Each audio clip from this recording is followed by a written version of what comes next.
আসসালামু আলাইকুম রহমতুল্লাহ। দিনী ইসলাম নলেজ চ্যানেলে আপনাদের স্বাগতম।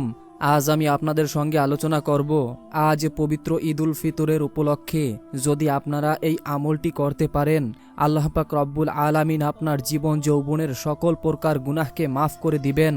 আপনারা কবুল হজের সওয়াব পেয়ে যাবেন, কোরবানি করার সমপরিমাণ সওয়াব পেয়ে যাবেন। পুরো বছরই আপনি সুখ শান্তিতে থাকতে পারবেন যদি আপনারা মনোযোগ সহকারে আজকের এই আমলটি করতে পারেন।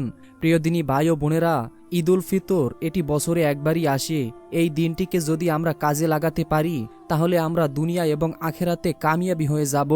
প্রিয় দিনী ভাই ও বোনেরা, আপনারা যদি ঈদ উল ফিতরের দিনে অথবা রাতে আল্লাহর কাছে দোয়া করতে পারেন সঠিকভাবে, আল্লাহ আপনাদের দোয়া কবুল করবেন। কেননা কোনো বান্দা যদি এই রাতে দোয়া করে, আল্লাহ তার দোয়া কবুল করেই নেন। এছাড়াও আজকে আমি আপনাদেরকে বলে দেব ঈদের দিনে ঘরে ও পরিবারদের জন্য পড়া এমন কিছু ছোট ছোট দোয়া, যে সকল দোয়াগুলো পড়লে আপনারা দুনিয়া এবং আখেরাতে কামিয়াবি হয়ে যাবেন। ঈদ উল ফিতরের দিন রাসূল সাল্লাল্লাহু আলাইহি ওয়াসাল্লাম ফজরের নামাজের পর থেকে ঈদের নামাজের আগ পর্যন্ত আল্লাহু আকবার, আল্লাহু আকবার, লা ইলাহা ইল্লাল্লাহু, আল্লাহু আকবার, আল্লাহু আকবার, ওয়ালিল্লাহিল হামদ বারবার পড়তেন। এই দোয়াটি তাকবীর তাশরিক নামে পরিচিত। এটি ঈদের অন্যতম গুরুত্বপূর্ণ দোয়া হিসাবে সুন্নাত। ঈদের নামাজের পর আপনি আল্লাহর কাছে নিজের ও পরিবারের জন্য ক্ষমা প্রার্থনা করতে পারেন। এই দোয়া করতে পারেন যেন তিনি আপনাদের ঈমান আরো দৃঢ় করে দেয়। তো দিনী ভাই ও বোনেরা, আমলটি করবেন এই উদ্দেশ্যে ভিডিওটি না টেনে শেষ পর্যন্ত দেখতে থাকুন। অনুরোধ করে বলছি, আমরা এই প্রথমবার নারীদের ছবি ছাড়া কিংবা হারাম কোনো ছবি ছাড়া ইউটিউব এবং ফেসবুকে ভিডিও দিয়ে থাকছি। এরকম ভিডিওগুলি যদি আপনি আপনার মোবাইল অথবা ফোনে পেতে চান, এজন্য অবশ্যই দিনী ইসলাম নলেজ এই চ্যানেলটিকে সাবস্ক্রাইব করে রাখুন এবং পাশে থাকা বেল বাটনটি অন করে রাখবেন। এতে আমরা যখনই নতুন কোনো ভিডিও আপলোড করব, সঙ্গে সঙ্গে আপনাদের কাছে নোটিফিকেশন চলে যাবে। তো চলুন শুরু করি। প্রিয় দিনী ভাই ও বোনেরা, মা ও বোনেরা, প্রথমে আমি আপনাদেরকে ঈদের দিনের আমল সম্পর্কে বলবো, এরপরে দোয়া এবং আমলগুলো বলে দিব। ধৈর্য ধরে ভিডিওটি শেষ পর্যন্ত দেখতে থাকুন। 1 নাম্বার, গোসল ও পবিত্রতা অর্জন করা। ঈদের নামাজের জন্য গোসল করা ও মেসওয়াক করা সুন্নাত। আব্দুল্লাহ ইবনে আব্বাস রাদিয়াল্লাহু তাআলা আনহু বলেন, নবী করিম সাল্লাল্লাহু আলাইহি ওয়াসাল্লাম ঈদ উল ফিতর ও ঈদ উল আজহার দিন গোসল করতেন। বুখারী শরীফের হাদিস। এছাড়াও একাধিক বিশুদ্ধ সনদে বর্ণিত আব্দুল্লাহ ইবনে ওমর রাদিয়াল্লাহু ঈদ উল ফিতরের দিন ঈদগাহে যাওয়ার আগে গোসল করতেন। 2 নাম্বার আমল, উত্তম পোশাক পরিধান করা। মুসলমানদের প্রধান 2 ধর্মীয় উৎসব তথা ঈদ উল ফিতর ও ঈদ উল আজহার দিন পরিষ্কার পরিচ্ছন্ন ও সুন্দর সাধ্যের ভেতরে সবচেয়ে উত্তম পোশাক পরিধান করা সুন্নাত। ইবনুল কাইয়িম রহমাতুল্লাহি আলাই বলেন, নবী করিম সাল্লাল্লাহু আলাইহি ওয়াসাল্লাম ঈদের দিন সবচেয়ে সুন্দর ও উত্তম জামাটি পরিধান করতেন। তার একটি বিশেষ পোশাক ছিল যা তিনি 2 ঈদে ও জুমার দিন পরিধান করতেন। সুবহানাল্লাহ। হাদিসে এসেছে, নবী করিম সাল্লাল্লাহু আলাইহি ওয়াসাল্লাম প্রতিটি ঈদে ডোরা কাটা পোশাক পরিধান করতেন। ঈদের 3 নাম্বার আমল, ঈদগাহে যাবার আগে পানাহার করা। ঈদ উল ফিতরের দিন ঈদগাহে যাওয়ার আগে সামান্য কিছু পানাহার করা সুন্নাত। তবে ঈদ উল আজহার দিন পানাহার ছাড়া ঈদগাহে যাওয়া ও নামাজ পড়ে নিজের কোরবানির গোশত দিয়ে প্রথম খাবার গ্রহণ করা সুন্নাত। এরপরের আমল হলো তাকবীরে তাশরিক বলা। সময় 9 জিলহজ ফজরের পর থেকে 13 জিলহজ আসরের পর পর্যন্ত প্রতিটা ফরজ নামাজের পর তাকবীরে তাশরিক বলা। আল্লাহ তাআলা বলেন, তুমি তাদেরকে আল্লাহর দিন সমূহ স্মরণ করাও। 9 জিলহজ আরাফাতের দিন থেকে শুরু করে 13 জিলহজ আসর পর্যন্ত প্রত্যেক ফরজ নামাজের পর তাকবীরে তাশরিক বলা। তাকবীরটি হলো আল্লাহু আকবার, আল্লাহু আকবার, লা ইলাহা ইল্লাল্লাহ, আল্লাহু আকবার, আল্লাহু আকবার, ওয়ালিল্লাহিল হামদ। এর পরের আমল হলো ঈদের নামাজ আদায় করা। রাসূল সাল্লাল্লাহু আলাইহি ওয়াসাল্লাম ঈদ উল ফিতর ও ঈদ উল আজহার দিন মুসাল্লায় নামাজ আদায় করতেন। ঈদের নামাজ ফরজ নয়, তবে ওয়াজিব। ঈদের সুন্নাত, ঈদের নামাজের পূর্বে গোসল করা। 2 সুন্দর কাপড় পরিধান করা। 3 সুগন্ধি ব্যবহার করা। 4 কোরবানি করা সমর্থবান ব্যক্তিদের জন্যই। মহান আল্লাহ তাআলা পবিত্র কোরআনে ঘোষণা করেন, অতএব তোমরা তোমার রবের উদ্দেশ্যে নামাজ আদায় করো ও কোরবানি করো। সূরা কাউসার। রাসূল সাল্লাল্লাহু আলাইহি ওয়াসাল্লাম বলেছেন, যে ব্যক্তি কোরবানির সামর্থ্য রাখে কিন্তু কোরবানি করে না, সে যেন আমার ঈদগাহে না আসে। ইবনে মাযহাব শরীফের হাদিস। কোরবানি করা ঈদের দিন গুরুত্বপূর্ণ আমল। এটি মোস্তাহাব নয়, বরং সামর্থ্যবানদের জন্য ওয়াজিব। এর পরের আমল হলো ঈদগাহে যাওয়ার আগে কিছু না খাওয়া। রাসূল সাল্লাল্লাহু আলাইহি ওয়াসাল্লাম ঈদুল ফিতরের দিন খেজুর খেয়ে ঈদের নামাজে যেতেন, কিন্তু ঈদুল আজহার দিন ঈদের নামাজের পর কোরবানির গোশত খেতেন। এর পরের আমল হলো হেঁটে হেঁটে ঈদগাহে যাওয়া ও ফিরে আসার সময় বিভিন্ন রাস্তা ব্যবহার করা। রাসূল সাল্লাল্লাহু আলাইহি ওয়াসাল্লাম ঈদের দিন হেঁটে হেঁটে ঈদগাহে যেতেন এবং বিভিন্ন পথ দিয়ে ফিরে আসতেন। ইবনে মাযহাব শরীফ ও তিরমিজি শরীফের হাদিস। এর পরের আমল হলো আল্লাহর জিকির তাসবিহ বেশি বেশি পড়া। পবিত্র কোরআনে আল্লাহ বলেন, যেমন তারা আল্লাহর নির্ধারিত কয়েকটি দিনে তার নাম স্মরণ করে, এই দিনগুলোতে বেশি বেশি করে আল্লাহর নাম স্মরণ করো। দোয়া করা, তাসবিহ, তাহমিদ, তাকবীর পড়া সুন্নাত। এখন আমি আপনাদেরকে সংক্ষিপ্ত আকারে মোস্তাহাব আমলের তালিকা বলে দিচ্ছি, যে যে আমলে মোস্তাহাব। 1 নাম্বার তাকবীর তাশরিক পড়া। 2 নাম্বার ঈদের নামাজ আদায় করা। 3 নাম্বার গোসল ও উত্তম পোশাক পরা। 4 নাম্বার ঈদের নামাজের আগে কিছু না খাওয়া, কোরবানি করা। 6 নাম্বার হেঁটে ঈদগাহে যাওয়া। 7 নাম্বার বিভিন্ন পথ দিয়ে বাড়ি ফেরা। 8 নাম্বার আল্লাহর জিকির বৃদ্ধি করা। 9 নাম্বার প্রতিবেশীর খোঁজ খবর নেওয়া।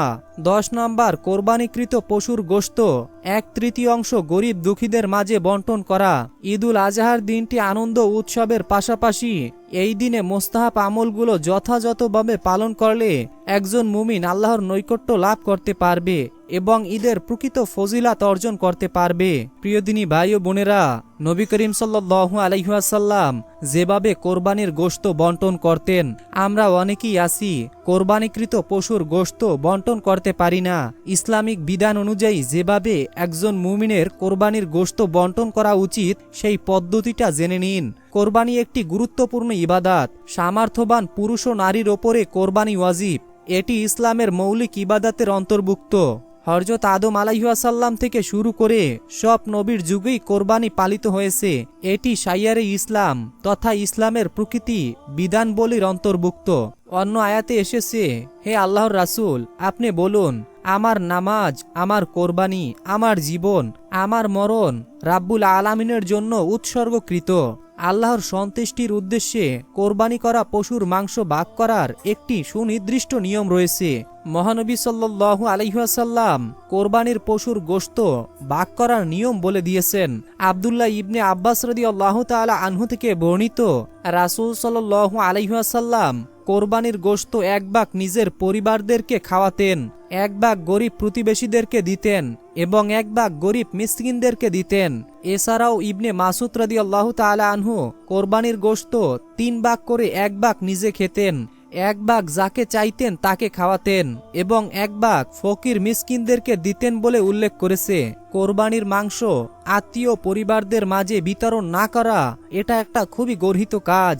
এতে কৃপণতা প্রকাশ পায়, কারণ কোরবানির মাধ্যমে কোরবানিদাতার অহংকার থেকে নিরাপদ থাকেন এবং তার অন্তর পরিশুদ্ধ থাকে। আল্লাহ তাআলা এটাই চান, বলেছেনও তাই। গোশত তথা রক্ত আল্লাহর কাছে কখনোই পৌঁছায় না, বরং তাদের কাছে কেবলমাত্র তোমাদের তাকওয়াই পৌঁছায়। সুবহানাল্লাহ। আল্লাহ তাআলা সবাইকে সঠিকভাবে কোরবানি করার তৌফিক দান করুন। প্রিয় দিনী ভাই ও বোনেরা, যেহেতু আজ ঈদুল ফিতরের দিন, খুবই ফজিলাতপূর্ণ একটি দিন, এই দিনে কিন্তু আমরা একটি তাকবীর শুনতে পারি অথবা পবিত্র কোরআনের একটি সূরা শুনতে পারি। দেখুন প্রিয় দিনী ভাই ও বোনেরা, বছরের এই দিনটা খুবই গুরুত্বপূর্ণ। এই দিনে দোয়া করলে আল্লাহ সেই দোয়া কবুল করেই নেন। তো এই দিনে যদি আপনারা পবিত্র কোরআনের এই সূরাটির তেলাওয়াতটি শুনতে পারেন অথবা এই তাকবীরটি শুনতে পারেন, আল্লাহ পাক রব্বুল আলামিন এটি শোনার ওসিলায় আপনার মনের আশা পূরণ করে দিবেন। আপনার অভাব থাকলে তা দূর হয়ে যাবে। যদি আপনি এই বছর কোরবানি দেওয়ার সামর্থ্য না রাখেন বা কোরবানি দিতে পারেননি, আপনাকে আগামী বছর আল্লাহ কোরবানি দেওয়ার সমর্থবান বানিয়ে দিবেন। আপনি অভাবে আছেন, আপনার অভাবকে আল্লাহ তাআলা দূর করে দিবেন। মনের যত আশা আছে আল্লাহ তাআলা পূরণ করে দিবেন। পবিত্র এই দিনে আল্লাহ তাআলা আপনাদের মনের আশা পূরণ করবেনই করবেন, কেননা এই দিনটা খুবই গুরুত্বপূর্ণ। এই দিনে দোয়া কবুল হয়। রাসূল সাল্লাল্লাহু আলাইহি ওয়াসাল্লাম বলেছেন, ঈদুল ফিতর ও ঈদুল আজহার দিন দোয়া কবুল হয়।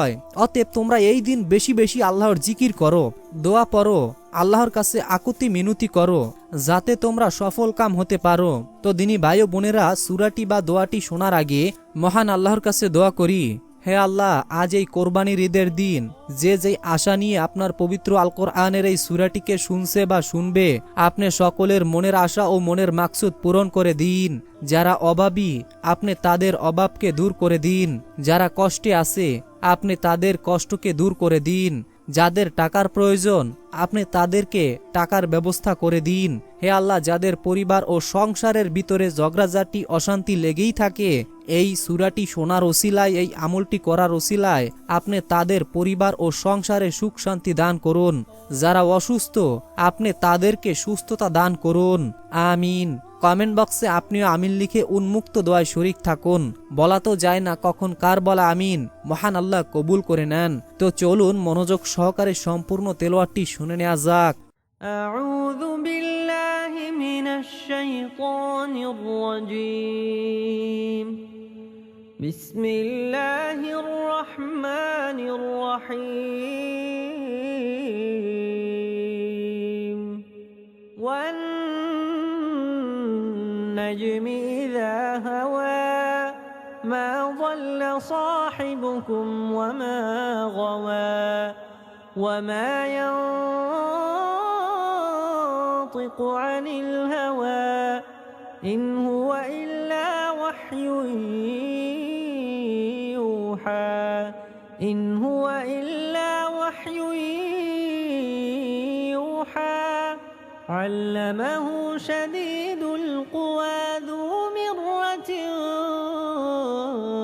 فاستوى وهو بالأفق الأعلى ثم دنا فتدلى فكان قاب قوسين أو أدنى فأوحى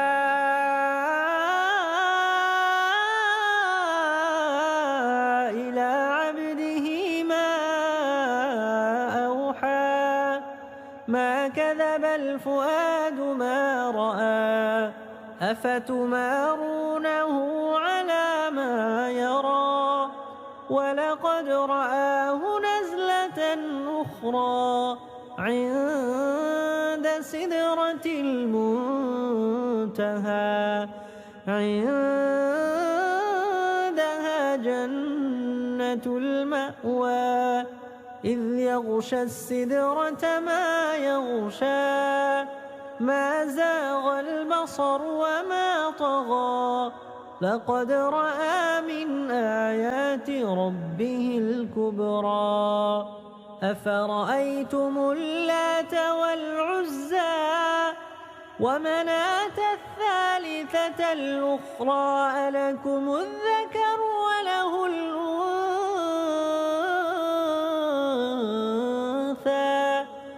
تلك إذا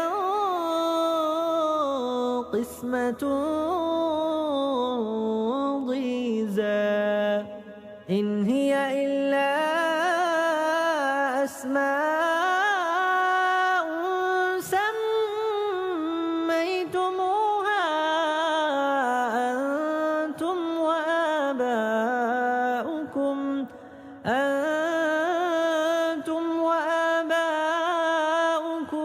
ما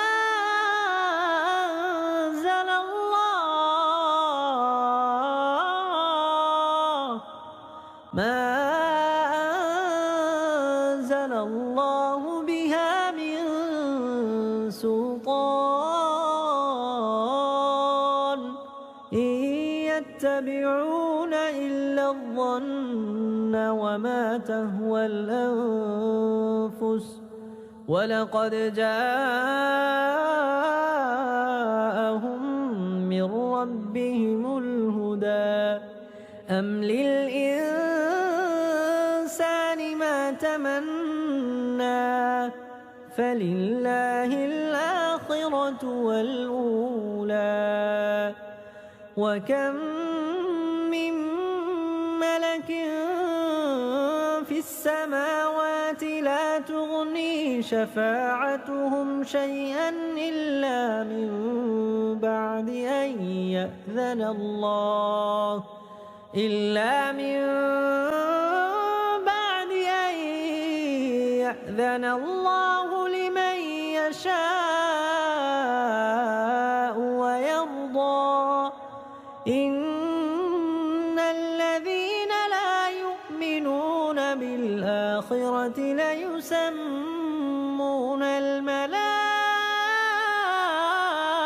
الملائكة تسمية الأنثى وما لهم به من علم إن يتبعون إلا الظن وإن الظن لا يغني من الحق شيئا فأعرض عمن تولى عن ذكرنا ولم يرد إلا الحياة الدنيا فأعرض عمن تولى عن ذكرنا ولم يرد إلا الحياة الدنيا ذلك مبلغهم من العلم إن ربك هو أعلم بمن ضل عن سبيله وهو أعلم بمن اهتدى ولله ما في السماوات وما في الأرض ليجزي الذين أساءوا بما عملوا ويجزي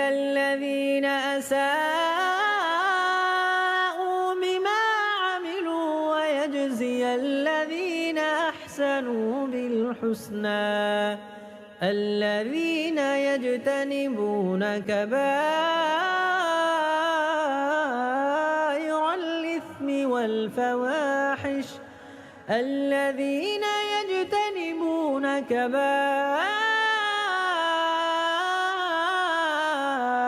الإثم والفواحش إلا اللمم إن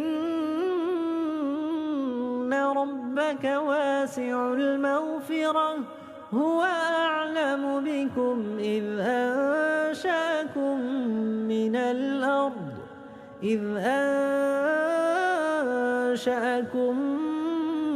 الأرض وإذ أنتم أجنة في بطون أمهاتكم فلا تزكوا أنفسكم هو أعلم بمن اتقى أفرأيت الذي تولى وأعطى قليلا وأكدى أعنده علم الغيب فهو يرى أم لم ينبأ بما في صحف موسى وإبراهيم الذي وفى ألا تزر وازرة وزر أخرى وأن ليس للإنسان إلا ما سعى وأن سعيه سوف يرى ثم يجزاه الجزاء الأوفى وأن إلى ربك المنتهى وأنه هو أضحك وأبكى وأنه هو أمات وأحيا وأنه خلق الزوجين الذكر والأنثى من نطفة إذا تمنى وأن عليه النشأة الأخرى وأنه هو أغنى وأقنى وأنه هو رب الشعرى وأنه أهلك عادا الأولى وثمود فما أبقى وقوم نوح من قبل إنهم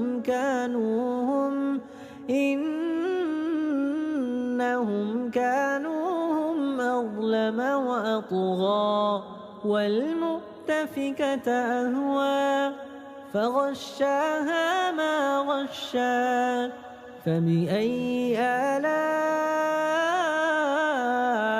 ربك تتمارى هذا نذير من النذر الأولى أزفت الآزفة ليس لها من دون الله كاشفة أفمن هذا الحديث تعجبون وتضحكون ولا تبكون وأنتم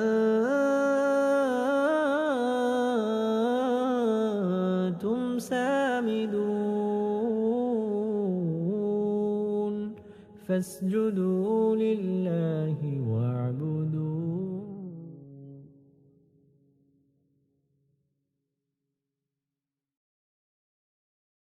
আমি আশা করি আপনারা সকলেই এই তাকবীরটি শুনেছেন। তো এখন আমি আপনাদেরকে পবিত্র কোরআন থেকে গুনাহ মাফের শ্রেষ্ঠ দোয়া বলে দিচ্ছি এবং ঈদের দিন আপনারা যে দোয়াটি বেশি বেশি পড়বেন সেটিও বলে দিচ্ছি। শয়তানের প্ররোচনায় পড়ে মানুষ আল্লাহ তাআলার অবাধ্যতায় লিপ্ত হন, গুনাহ করে ফেলেন। কিন্তু গুনাহ হয়ে গেলে একজন মুমিনের প্রথম কাজই হলো তওবা করা। তওবা মানে গুনাহ থেকে প্রত্যাবর্তন করা, আল্লাহর কাছে ফিরে আসা। পাপী বান্দাদেরকে আল্লাহ তাআলা আশার বাণী শুনিয়েছেন। বর্ণিত হয়েছে, হে আমার বান্দারা, যারা নিজেদের উপরে জুলুম করেছো, তোমরা আল্লাহর রহমত থেকে নিরাশ হইও না। নিশ্চয়ই আল্লাহ সব গুনাহকে ক্ষমা করেন, তিনি ক্ষমাশীল পরম দয়ালু। সূরা জুমা আয়াত 53। তো এখন আপনাদেরকে দোয়াগুলো বলে দিচ্ছি, মনোযোগ সহকারে শুনুন। বিসমিল্লাহির রহমানির রহিম। সামিনা ওয়া আতানা গুফরানাকা রব্বানা ওয়া ইলাইকাল মাসির। সামিনা ওয়া আতানা গুফরানাকা রব্বানা ওয়া ইলাইকাল মাসির। অথবা এটিও পড়তে পারেন, রব্বানা আতমিম লানা নূরানা ওয়াগফির লানা ইন্নাকা আলা কুল্লি শাইইন কদির। অথবা রব্বিগফির ওয়ারহাম ওয়া আনতা খায়রুর রাহিমিন। অথবা রব্বি ইন্নী জালামতু নাফসি ফাগফিরলি। তো এখন আপনাদেরকে যেটি বলে দিব মানে দুরুদে ইব্রাহিম, আপনারা যে কোনো দোয়াই পড়েন না কেন, নবীর উপরে দুরুদ না পড়লে আপনার কোনো দোয়াই আল্লাহর দরবারে কবুল হবে না, সেটা আসমান এবং জমিনের মাঝখানে ঝুলন্ত অবস্থায় থাকবে। অতএব আপনাদের দোয়ার প্রথমে এবং শেষে নবীর প্রতি দুরুদ পড়তেই হবে। আল্লাহুম্মা সাল্লি আলা মুহাম্মাদি ওয়া আলা আলি মুহাম্মাদিন কামা সাল্লাইতা আলা ইব্রাহিম ওয়া আলা আলি ইব্রাহিম ইন্নাকা হামিদুম মাজিদ। আল্লাহুম্মা বারিক আলা মুহাম্মাদি ওয়া আলা আলি মুহাম্মাদিন কামা বারাকতা আলা ইব্রাহিম ওয়া আলা আলি ইব্রাহিম ইন্নাকা হামিদুম মাজিদ। আশা করি আপনারা এটিও শুনতে পেরেছেন। তো এখন আপনাদেরকে যে দোয়াটি বলে দেওয়া হবে, অর্থাৎ মনের আশা পূরণের দোয়া। আমরা সকলেই চাই আমাদের মনের আশাটা পূরণ হোক। বিসমিল্লাহির রহমানির রহিম। আল্লাহুম্মা ইন্নী আসআলুকা বিআন্নী আশহাদু আন্নাকা আনতাল্লাহু লা ইলাহা ইল্লা আনতাল আহাদুস সামাল্লাযী লাম ইয়ালিদ ওয়া লাম ইউলাদ ওয়া লাম ইয়াকুল্লাহু কুফুয়ান আহাদ। আশা করি আপনারা এটি মুখস্থ করে নিয়েছেন। এরপরে আপনারা এই দোয়াটি পড়তে পারেন, লা ইলাহা ইল্লাল্লাহু ওয়াহদাহু লা শারিকা লাহু লাহুল মুলক ওয়া লাহুল হামদু ওয়া হুয়া আলা কুল্লি শাইইন কদির। দিনী ভাই ও বোনেরা, আশা করি আপনারা যদি এই দোয়াগুলো পড়েন এবং আল্লাহর কাছে আকুতি মিনতি করেন, আল্লাহ তাআলা আপনাদের সকল চাওয়া পূরণ করবেন। তো এই ছিল আমাদের আজকের ভিডিও সম্পর্কে যদি কোনো মতামত থাকে অবশ্যই কমেন্টে জানাবেন। এখনকার মতো বিদায় নিচ্ছি, দেখা হবে পরবর্তীর ভিডিওতে। আসসালামু আলাইকুম ওয়া রাহমাতুল্লাহ।